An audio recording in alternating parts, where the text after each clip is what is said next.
اینجا سرزمین کشمیر در هندوستان است. در نخستین روزهای سال 1400 هجری خورشیدی در نقاط مختلف این دیار مراسم‌های ویژه‌ای برگزار شد.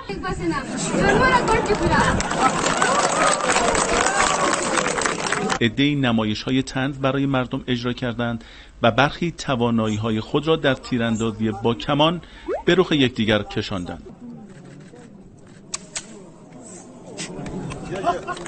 در منطقه دیگر جوانان هنرمند بر دامنه کوه آهنگی در عظمت مقام حضرت علی علیه السلام سرودند. علی چنان بارن من نبی سے دل دربارن من. شیعیان کشمیر نوروز را به نام مولا الموحدین بزرگ می‌دارند، چون معتقد هستند امام اول شیعیان جهان در این روز به عنوان حاکم جامعه اسلامی برگزیده شد.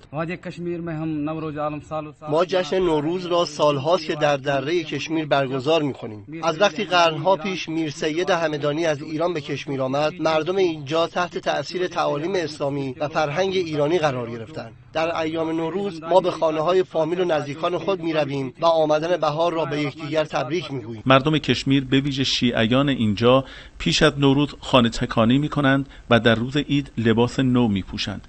7 نوع غذا بر سر سفره می‌گذارند که نخستین آنها ماهی است.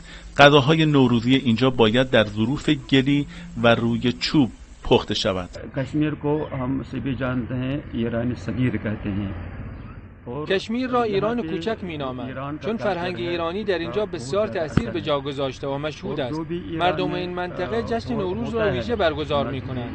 بیشترین دید و بازدیدها در این روزها با رفتن به خانه‌های یکدیگر صورت می‌گیرد. برای پیشگیری از شیوع کرونا امسال تمام برنامه‌های نوروزی در فضای باز برگزار شد. مراسم نوروز در دیگر نقاط هند نیز برگزار می‌شود، اما در کشمیر گسترده‌تر و با ریشه‌های عمیق‌تر است.